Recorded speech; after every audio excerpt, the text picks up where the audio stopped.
marka weeyna ujeedin eber way maanta ma aragtay marna waa soo baxaa marna ma aragtay waa safaarq way 1991 waxaan marka ka soo wareegtay muddo dhan 26 sano.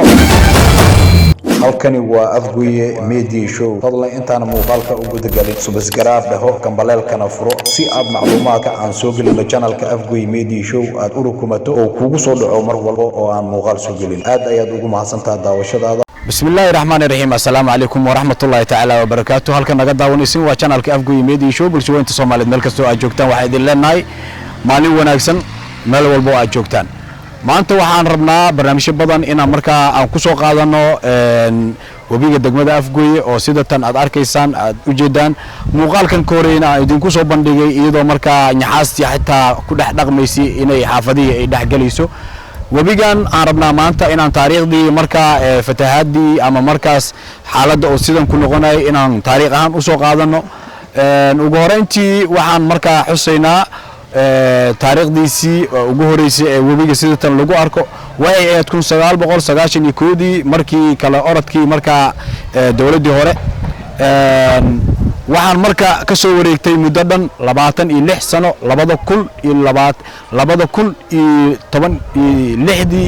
2016 haddana sidaan oo kale lagu arkay marka 91 markii 2016 ama 2017 laga soo qabto waxa ka soo wareegtay 26 sano kadib 26 sano kadib waxa dhacay mar walbo ama sanad walbo inuu marna fatahaad sameeyo marna uu noqdo sidaan aad arkaysiin oo faaruq ah. taa marka waxay saameyn badan ku yeelatay dalaygii wax soo saarkii ganacsiga xagga qudaartii iyo waxyaabihii la beerayay. haddaan ka soo qabanno qudaartii koostadii ansalaatadii iyo beerihii markaas qudaarta lagu beerayay, haddaan ka soo qabanno xoolaaleydii markaas biyaha waraawayay, haddaan ka soo qabanno intii nafleeye markaan annaga iska reebno bini'aadamka waa ismaaray karaa hadduu oomo si uu wax biyo ku helo wuu heli karaa, laakiin waxaa ka darantaa xayawaankii oo markaa aan garanayn meel biyo ka keeno ma lahan marka ceelal ama markaas meelal markaas biyo xayawaanaadka laga siiyo oo markaa keed u ah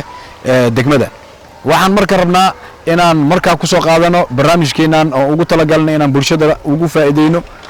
waxyaabahii markaas oo inta badan soo noqnoqdo ama laaga siraad kori karo ama taariikh ahaan. waxaan rabaa inaan ku soo dhaweeyo barnaamijkan oo aan laba su'aal ka weydiiyo Maow Islaaw Cali oo ah isagana indheer garadka ama odayaashii degmada oo waayii hore markaa ka sheekay karo. Maow sidee markaa anaga aan ka dhihi karnaa maadaama oo aan ku sugannahay wabiga degmada Afgoye isagoo faaruq yahay markii laga soo tago qudaartii dalaygii oo wax soo saarkii inuu hoos u dhaco inay xoolihii meel ka waraabeen aan waayaan in doomankii loo dhaxmarayay sidaan aad arkaysiin ay iskaga dhaxyaalan wabiga iyagoo faaruq ah. marka adigoo marka aan su'aalaha ka weydiin doono sidee laaga siraad kori karaa inkastoo amarkan Ilaahay uu keenay oo Ilaahay ku shaqo leeyahay oo waxaan oo dhacayo dhan imtixaan Ilaahay uu keenay oo yahay oo bini'aadamka loogu talagalay inay ku qusqaataan macnaha maxaad u jeedin lahayd bulshada Soomaaliyeed oo kaga warbixin lahayd amarkan Ilaahay wata Ilaaha keenay wax soo saarka meel kasto ma aragtay ay joogan bagalka ansalaatada wax walbo in ma aragtay oo wala faa'iideysto wabiga mar walba soo naqay marna waa guraa marna waa soo buuxsama fasaad waa baxa mar walba marka xoolihii meel ay waraabaan malaha صح xoolihii waxa la rabaa meel ay waraabaan marka ceelal loo baahan yahay waxa loo baahan yahay ma aragtay biyihi meel ay waraabaan xoolihii ay soo dhacaan helada ma aragtay helada waa wati marka nidaam waxa la rabaa ma aragtay in oo xoolihii ay waraabaan xoolaha daran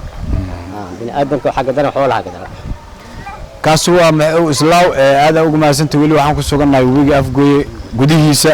waa maalintii labaad ee markaa aan barnaamijku duubayno sidaad arkaysaan halka aan ku sugannahay waa wabiga dhexdiisa waaye meesha naga dambayso dadka reer Afgoye ama dadka kale inta waa yaqaanaan waxa la yiraahdaa Awguuriya la yiraahdaa gadaashaas meesha naga dambayso aad arkaysiin Awguuriya la dhahaa waa meel markaas dadka reer Afgoye ama dadka hore ay si fiican u yaqaanaan annagana macnaha taariikh ahaan ku soo qaadanay aad ugu maasantay halka naga daawanaysan waa channelka Afgoye Media Show bulshooyinka Soomaaliyeed mar walbana waxaan indhaha ku doonaa sida aan idinku soo bandhigi lahayn xaaladaha markaa degmada Afgoye iyo isdhexgalka bulshada waxaan idin leenahay annagoo wada jir assalaamu calaykum wa rahmatullaahi wa barakaatuh. wa calaykum salaam sanid waqtiga aad nasiisay channelka Afgoye Media Show sida aad u daawatay waad ku mahadsan tahay.